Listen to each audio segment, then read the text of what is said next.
बच्चों let's see the question which statement is true. First is atomic magnetic dipole moment of a diamagnetic is zero. Second is atomic magnetic dipole moment of a paramagnetic is zero, and the third one is atomic magnetic dipole moment of a ferromagnetic is zero, and the fourth one is ferromagnetic is demagnetized rapidly after moving in magnetizing field.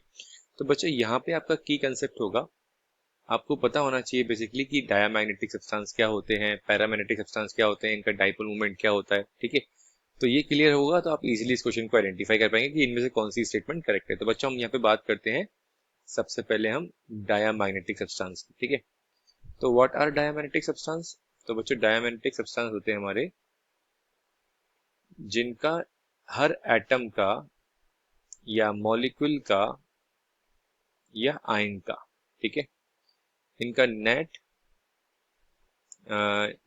Dipole movement, net dipole movement, इसको आप पूरा magnetic dipole movement भी लिख सकते हैं. ठीक है, net, यहाँ पे मैं लिख देता हूँ net magnetic dipole movement is equals to zero.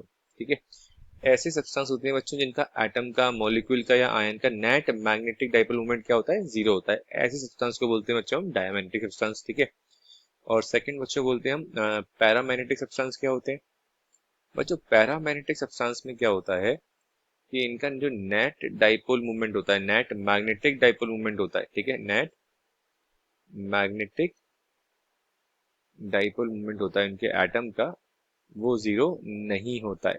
ठीक है, does not equals to zero. ठीक है, और बच्चों जो फेरोमैग्नेटिक सब्सटेंस होते हैं हमारे, फेरोमैग्नेटिक सब्सटेंस में बच्चों इसका भी जीरो नहीं होता बच्चों. ठीक है, फेरोमैग्नेटिक सब्सटेंस का भी हमारा जो नेट मैग्नेटिक डाइपोल मूवमेंट है, नेट मैग्नेटिक डाइपोल मूवमेंट, ये शॉर्ट में लिखा है बच्चों, समझ जाना, नेट मैग्नेटिक डाइपोल मूवमेंट. ठीक है, तो यहाँ पे इसी की फुल फॉर्म है नेट मैग्नेटिक डाइपोल मूवमेंट. ये हमारा बच्चों जीरो इस केस में भी नहीं होता है. और ये जितनी भी प्रॉपर्टी शो करता है एज इट इज पैरामैग्नेटिक ही शो करता है, बट स्ट्रॉन्ग अमाउंट में. ठीक है, बट सारी की सारी जो प्रॉपर्टी शो करता है बच्चों स्ट्रॉन्ग अमाउंट में शो करता है. बट यहाँ पे बच्चों अगर हम बात करें तो ये बोला गया है कि atomic magnetic dipole movement of a diamagnetic is zero. तो बच्चों यस, जो हमारा डाइपोल मूवमेंट होता है डायमैग्नेटिक का एटम का, वो क्या होता है, जीरो होता है. अब इसका रीजन भी आपको बताते हैं क्यों जीरो होता है बच्चों. ठीक है, तो यहाँ पे बच्चों जीरो इसलिए होता है क्योंकि in diamagnetic substance, in diamagnetic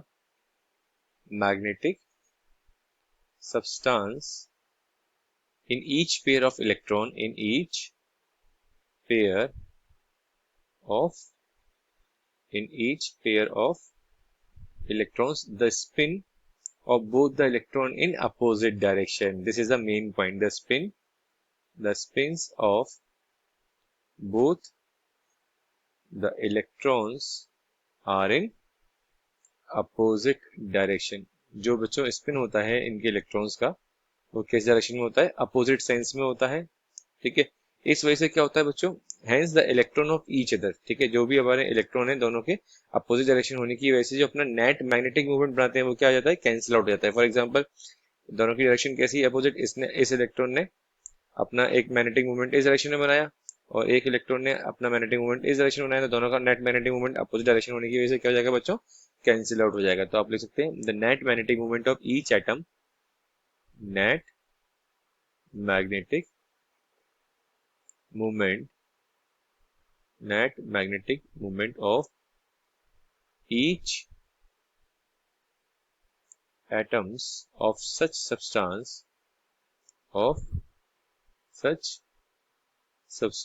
is zero. तो इस वजह से बच्चा हमारा करेक्ट ऑप्शन क्या होना चाहिए, तो फर्स्ट ऑप्शन हमारा करेक्ट हो जाएगा बच्चा. First is correct option. Second is incorrect, paramagnetic का जीरो नहीं होता है, फेरोमैग्नेटिक का भी जीरो नहीं होता है. और फेरोमैग्नेटिक डीमैग्नेटाइज होता है रैपिडली, नहीं, फेरोमैग्नेटिक सब्सटेंस जो होते हैं वो इजीली डीमैग्नेटाइज नहीं होते हैं बच्चों after moving in a magnetic field. और यहाँ पे बात करी गई after moving in a magnetic field. ठीक है, इसलिए हमारा फर्स्ट ऑप्शन क्या हो जाएगा बच्चों, करेक्ट हो जाएगा. So first option is correct.